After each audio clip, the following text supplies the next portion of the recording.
शिवरक्षास्तोत्रम्। अस्य श्री शिवरक्षास्तोत्रमन्त्रस्य याज्ञवल्क्य ऋषिः श्री सदाशिवो देवता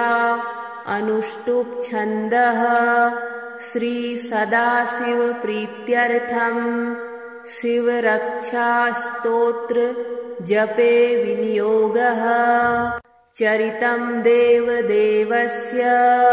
महादेवस्य पावनम् अपारं परमोदारं चतुर्वर्गस्य साधनम् गौरीविनायकोपेतं पञ्चवक्त्रं त्रिनेत्रकम् शिवं ध्यात्वा दशभुजं शिवरक्षां पठेन्नरः। गंगाधरः शिरः पातु फालम् अर्धेन्दुशेखरः नयने मदनध्वंसी कर्णो सर्पविभूषणः घ्राणं पातु पुरारातिः मुखं पातु जगत्पतिः जिह्वां वागीश्वरः पातु कंधरां सितिकन्धरः श्रीकण्ठः पातु मे कण्ठं स्कन्धौ विश्वधुरन्धरः भुजौ भूभारसंहरिता करौ पातु पिनाकधृक् हृदयं शङ्करः पातु जठरं गिरिजापतिः नाभिं मृत्युञ्जयः पातु कटी व्याघ्राजिनाम्बरः सक्थिनी पातु दीनार्त शरणागतवत्सलः ऊरू महेश्वरः पातु जानुनी जगदीश्वरः जङ्घे पातु जगत्कर्ता गुल्फौ पातु गणाधिपः चरणौ करुणासिन्धु सर्वाङ्गानि सदाशिवः एतां शिवबलोपेतां रक्षां यः सुकृती पठेत् स भुक्त्वा सकलान् कामान् शिवसायुज्यमाप्नुयात् ग्रहभूतपिशाचाद्यः त्रैलोक्ये विचरन्ति ये दूरादासु पलायन्ते शिवनामाभिरक्षणात् अभयङ्करनामेदं कवचं पार्वतीपतेः भक्त्या बिभर्ति यः कण्ठे तस्य वश्यं जगत्त्रयम् इमां नारायणः स्वप्ने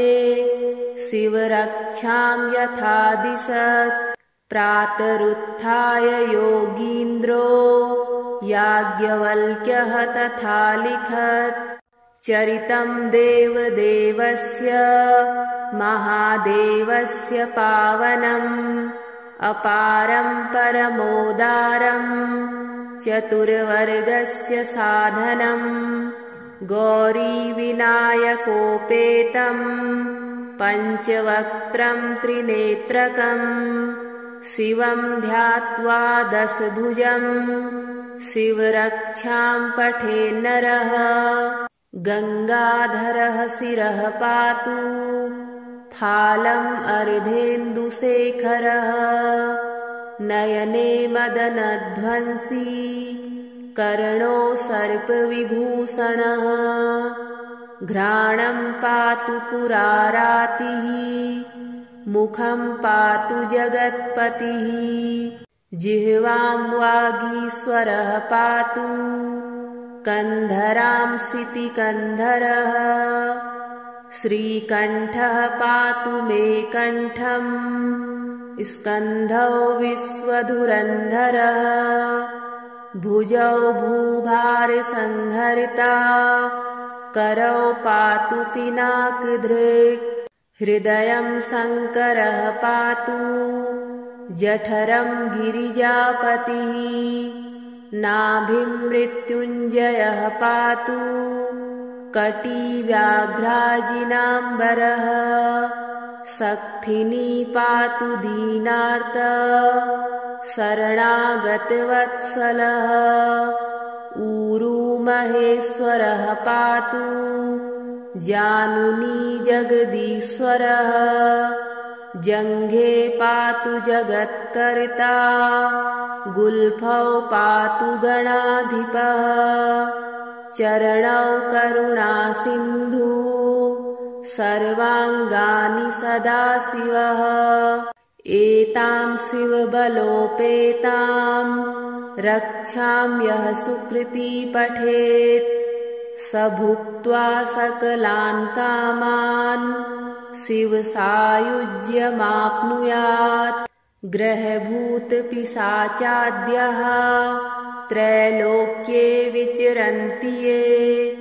दूरादासु पलायन्ते शिवनामाभिरक्षणात् अभयङ्करनामेदं कवचं पार्वतीपतेः भक्त्या बिभर्ति यः कण्ठे तस्य वश्यं जगत्त्रयम् इमां नारायणः स्वप्ने शिवरक्षां यथा दिशत् प्रातरुत्थाय योगीन्द्रो याज्ञवल्क्यः तथा लिखत् चरितं देवदेवस्य महादेवस्य पावनम् अपारं परमोदारं चतुर्वर्गस्य साधनम् गौरीविनायकोपेतं पञ्चवक्त्रं त्रिनेत्रकम् शिवं ध्यात्वा दशभुजं शिवरक्षां पठेन्नरः गङ्गाधरः शिरः पातु फालम् अर्धेन्दुशेखरः नयने मदनध्वंसी कर्णो सर्पविभूषणः घ्राणं पातु पुरारातिः मुखं पातु जगत्पतिः जिह्वां वागीश्वरः पातु कन्धरां सितिकन्धरः श्रीकण्ठः पातु मे कण्ठम् स्कन्धौ विश्वधुरन्धरः भुजौ भूभारसंहर्ता करौ पातु पिनाकधृक् हृदयं शङ्करः पातु जठरं गिरिजापतिः नाभिं मृत्युञ्जयः पातु कटिव्याघ्राजिनाम्बरः सक्थिनी पातु दीनार्त शरणागतवत्सलः ऊरू महेश्वरः पातु जानुनी जगदीश्वरः जङ्घे पातु जगत्कर्ता गुल्फौ पातु गणाधिपः चरणौ करुणासिन्धु सर्वाङ्गानि सदाशिवः एतां शिवबलोपेतां रक्षां यः सुकृती पठेत् स भुक्त्वा सकलान् कामान् शिवसायुज्यमाप्नुयात् ग्रहभूतपिशाचाद्यः त्रैलोक्ये विचरन्ति ये दूरादासु पलायन्ते शिवनामाभिरक्षणात् अभयङ्करनामेदं कवचं पार्वतीपतेः भक्त्या बिभर्ति यः कण्ठे तस्य वश्यं जगत्त्रयम् इमां नारायणः स्वप्ने शिवरक्षां यथा दिशत् प्रातरुत्थाय योगीन्द्रो याज्ञवल्क्यः तथा लिखत् चरितं देवदेवस्य महादेवस्य पावनम् अपारं परमोदारं चतुर्वर्गस्य साधनं गौरीविनायकोपेतं पञ्चवक्त्रं त्रिनेत्रकं शिवं ध्यात्वा दशभुजं शिवरक्षां पठेन्नरः गङ्गाधरः शिरः पातु फालम् अर्धेन्दुशेखरः नयने मदनध्वंसी कर्णो सर्पविभूषणः घ्राणं पातु पुरारातिः मुखं पातु जगत्पतिः जिह्वां वागीश्वरः पातु कन्धरां सितिकन्धरः श्रीकण्ठः पातु मे कण्ठं स्कन्धौ विश्वधुरन्धरः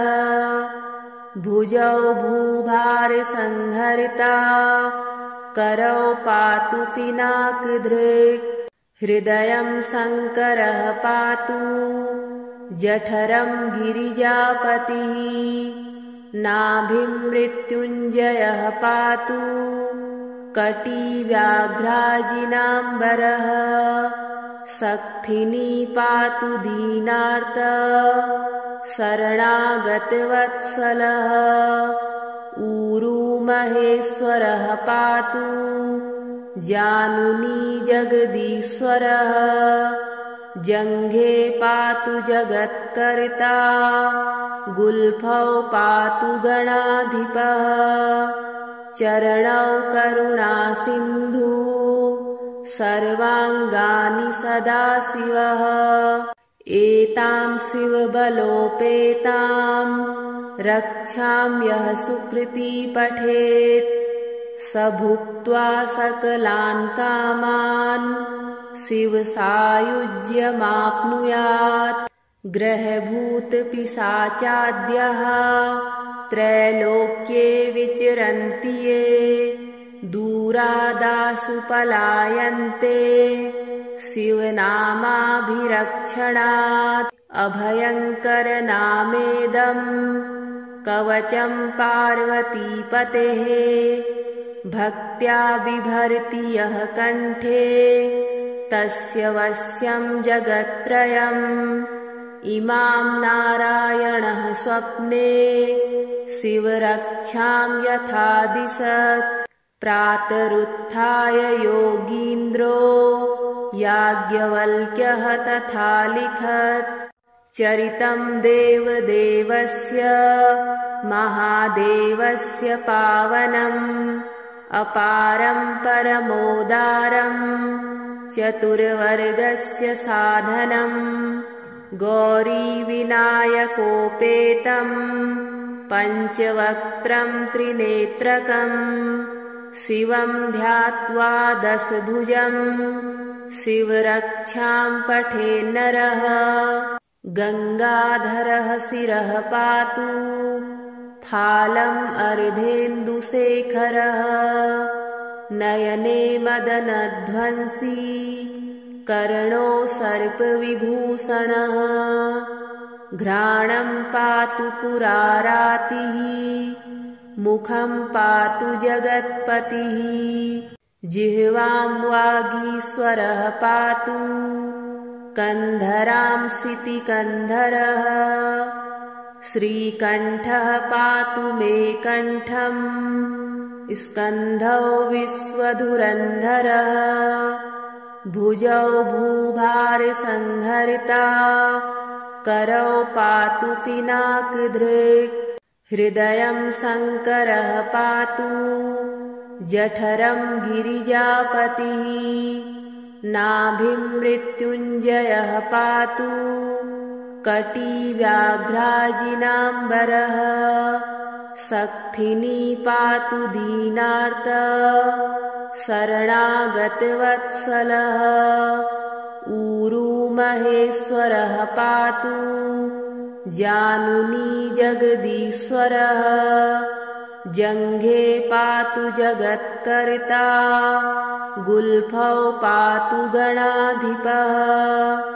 चरणौ करुणासिन्धु सर्वाङ्गानि सदाशिवः एतां शिवबलोपेतां रक्षां यः सुकृती पठेत् स भुक्त्वा सकलान् कामान् शिवसायुज्यमाप्नुयात् ग्रहभूतपिशाचाद्यः त्रैलोक्ये विचरन्ति ये दूरादासु पलायन्ते शिवनामाभिरक्षणात् अभयङ्करनामेदं कवचं पार्वतीपतेः भक्त्या बिभर्ति यः कण्ठे तस्य वश्यं जगत्त्रयम् इमां नारायणः स्वप्ने शिवरक्षां यथा दिशत् प्रातरुत्थाय योगीन्द्रो याज्ञवल्क्यः तथा लिखत् चरितं देवदेवस्य महादेवस्य पावनम् अपारं परमोदारं चतुर्वर्गस्य साधनम् गौरीविनायकोपेतं पञ्चवक्त्रं त्रिनेत्रकम् शिवं ध्यात्वा दशभुजं शिवरक्षां पठेन्नरः गङ्गाधरः शिरः पातु फालम् अर्धेन्दुशेखरः नयने मदनध्वंसी कर्णो सर्पविभूषणः घ्राणं पातु पुरारातिः मुखं पातु जगत्पतिः जिह्वां वागीश्वरः पातु कन्धरां सितिकन्धरः श्रीकण्ठः पातु मे कण्ठं स्कन्धौ विश्वधुरन्धरः भुजौ भूभारसंहरिता करौ पातु पिनाकधृक् हृदयं शङ्करः पातु जठरं गिरिजापतिः नाभिं मृत्युञ्जयः पातु कटिव्याघ्राजिनाम्बरः सक्थिनी पातु दीनार्त शरणागतवत्सलः ऊरू महेश्वरः पातु जानुनी जगदीश्वरः जङ्घे पातु जगत्कर्ता गुल्फौ पातु गणाधिपः चरणौ करुणासिन्धु सर्वाङ्गानि सदाशिवः एतां शिवबलोपेतां रक्षां यः सुकृती पठेत् स भुक्त्वा सकलान् कामान् शिवसायुज्यमाप्नुयात् ग्रहभूतपिशाचाद्यः त्रैलोक्ये विचरन्ति ये दूरादासु पलायन्ते शिवनामाभिरक्षणात् अभयङ्करनामेदं कवचं पार्वतीपतेः भक्त्या बिभर्ति यः कण्ठे तस्य वश्यं जगत्त्रयम् इमां नारायणः स्वप्ने शिवरक्षां यथा दिशत् प्रातरुत्थाय योगीन्द्रो याज्ञवल्क्यः तथा लिखत् चरितं देवदेवस्य महादेवस्य पावनम्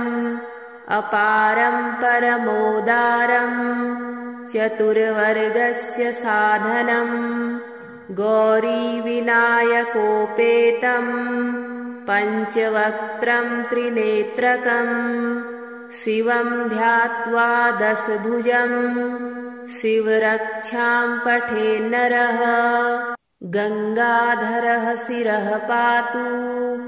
फालम् अर्धेन्दुशेखरः नयने मदनध्वंसी कर्णो सर्पविभूषणः घ्राणं पातु पुरारातिः मुखं पातु जगत्पतिः जिह्वां वागीश्वरः पातु कन्धरां सितिकन्धरः श्रीकण्ठः पातु मे कण्ठं स्कन्धौ विश्वधुरन्धरः भुजौ भूभारसंहरिता करौ पातु पिनाकधृक् हृदयं शङ्करः पातु जठरं गिरिजापतिः नाभिं मृत्युञ्जयः पातु कटिव्याघ्राजिनाम्बरः सक्थिनी पातु दीनार्त शरणागतवत्सलः ऊरू महेश्वरः पातु जानुनी जगदीश्वरः जङ्घे पातु जगत्कर्ता गुल्फौ पातु गणाधिपः चरणौ करुणासिन्धु सर्वाङ्गानि सदाशिवः एतां शिवबलोपेतां रक्षां यः सुकृती पठेत् स भुक्त्वा सकलान् कामान् शिवसायुज्यमाप्नुयात् ग्रहभूतपिशाचाद्यः त्रैलोक्ये विचरन्ति ये दूरादासु पलायन्ते शिवनामाभिरक्षणात् अभयङ्करनामेदं कवचं पार्वतीपतेः भक्त्या बिभर्ति यः कण्ठे तस्य वश्यं जगत्त्रयम् इमां नारायणः स्वप्ने शिवरक्षां यथा दिशत् प्रातरुत्थाय योगीन्द्रो याज्ञवल्क्यः तथा लिखत् चरितं देवदेवस्य महादेवस्य पावनम् अपारं परमोदारं चतुर्वर्गस्य साधनम् गौरीविनायकोपेतं पञ्चवक्त्रं त्रिनेत्रकम् शिवं ध्यात्वा दशभुजं शिवरक्षां पठेन्नरः गङ्गाधरः शिरः पातु फालम् अर्धेन्दुशेखरः नयने मदनध्वंसी कर्णो सर्पविभूषणः घ्राणं पातु पुरारातिः मुखं पातु जगत्पतिः जिह्वां वागीश्वरः पातु कन्धरां सितिकन्धरः श्रीकण्ठः पातु मे कण्ठं स्कन्धौ विश्वधुरन्धरः भुजौ भूभारसंहरिता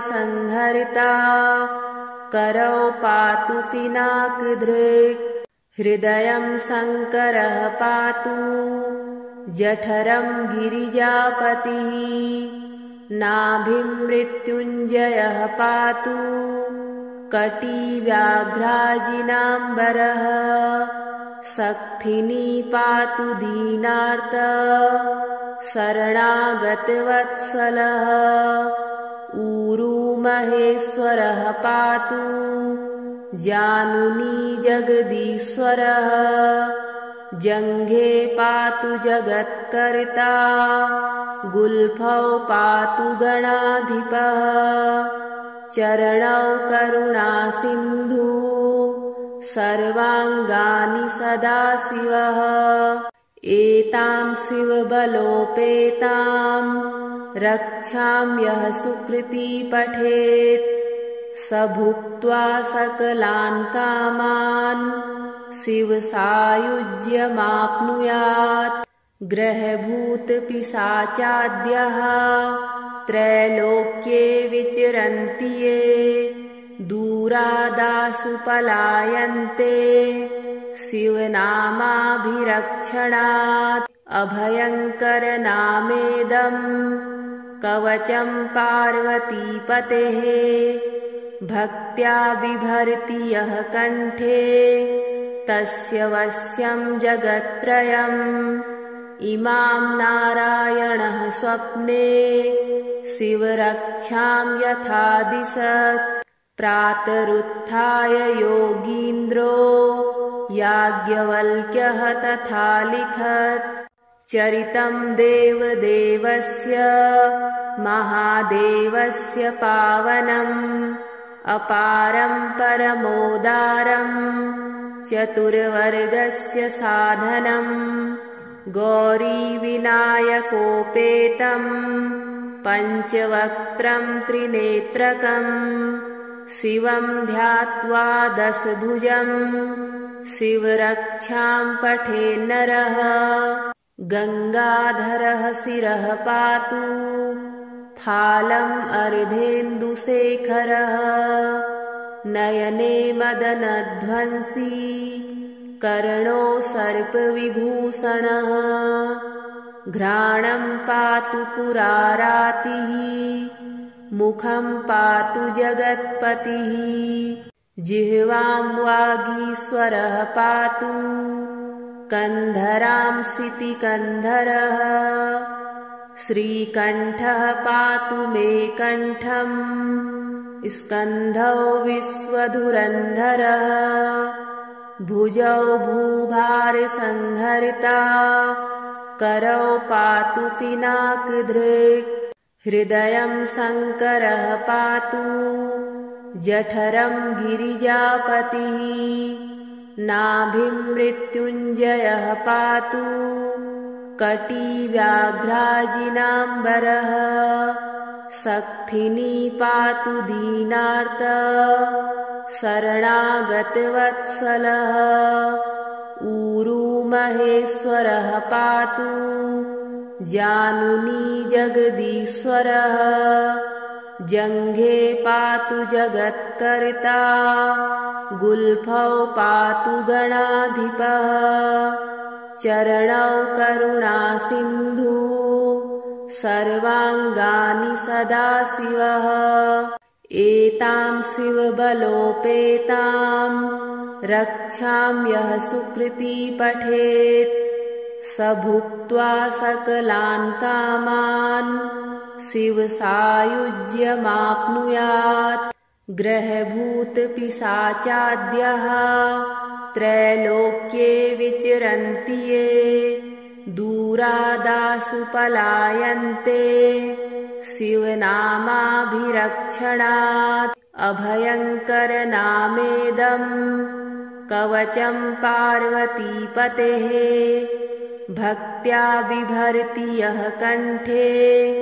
तस्य वश्यं जगत्त्रयम् इमां नारायणः स्वप्ने शिवरक्षां यथा दिशत् प्रातरुत्थाय योगीन्द्रो याज्ञवल्क्यः तथा लिखत् चरितं देवदेवस्य महादेवस्य पावनम् अपारं परमोदारं चतुर्वर्गस्य साधनम् गौरीविनायकोपेतं पञ्चवक्त्रं त्रिनेत्रकम् शिवं ध्यात्वा दशभुजं शिवरक्षां पठेन्नरः गङ्गाधरः शिरः पातु फालम् अर्धेन्दुशेखरः नयने मदनध्वंसी कर्णो सर्पविभूषणः घ्राणं पातु पुरारातिः मुखं पातु जगत्पतिः जिह्वां वागीश्वरः पातु कन्धरां सितिकन्धरः श्रीकण्ठः पातु मे कण्ठम् स्कन्धौ विश्वधुरन्धरः भुजौ भूभारसंहरिता करौ पातु पिनाकधृक् हृदयं शङ्करः पातु जठरं गिरिजापतिः नाभिं मृत्युञ्जयः पातु कटिव्याघ्राजिनाम्बरः सक्थिनी पातु दीनार्त शरणागतवत्सलः ऊरू महेश्वरः पातु जानुनी जगदीश्वरः जङ्घे पातु जगत्कर्ता गुल्फौ पातु गणाधिपः चरणौ करुणासिन्धु सर्वाङ्गानि सदाशिवः एतां शिवबलोपेतां रक्षां यः सुकृती पठेत् स भुक्त्वा सकलान् कामान् शिवसायुज्यमाप्नुयात् ग्रहभूतपिशाचाद्यः त्रैलोक्ये विचरन्ति ये दूरादासु पलायन्ते शिवनामाभिरक्षणात् अभयङ्करनामेदं कवचं पार्वतीपतेः भक्त्या बिभर्ति यः कण्ठे तस्य वश्यं जगत्त्रयम्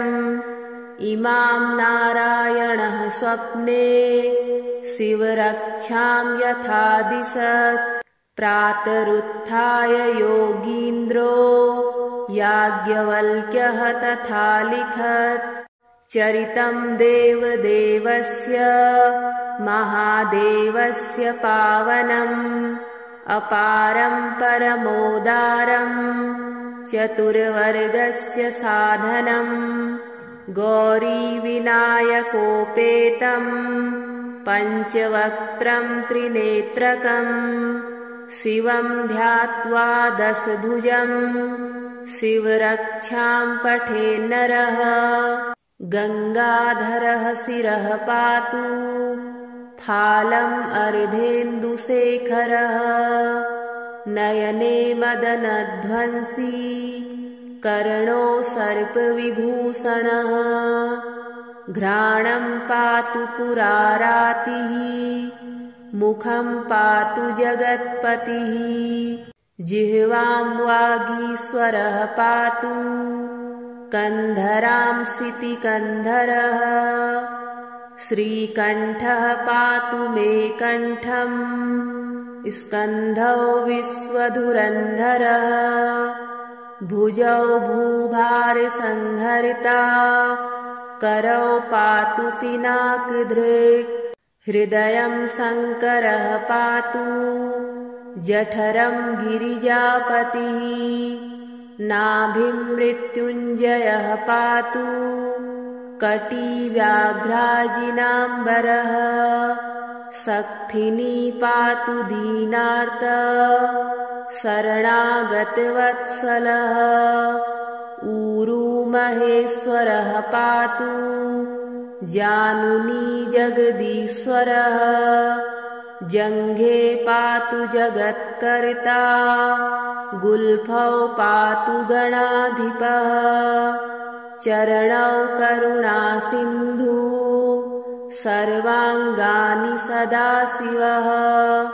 एतां शिवबलोपेतां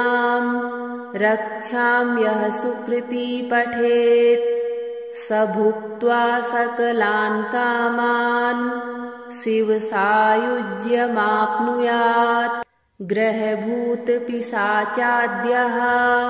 त्रैलोक्ये विचरन्ति ये दूरादासु पलायन्ते शिवनामाभिरक्षणात् अभयङ्करनामेदं कवचं पार्वतीपतेः भक्त्या बिभर्ति यः कण्ठे तस्य वश्यं जगत्त्रयम् इमां नारायणः स्वप्ने शिवरक्षां यथा दिशत् प्रातरुत्थाय योगीन्द्रो याज्ञवल्क्यः तथा लिखत्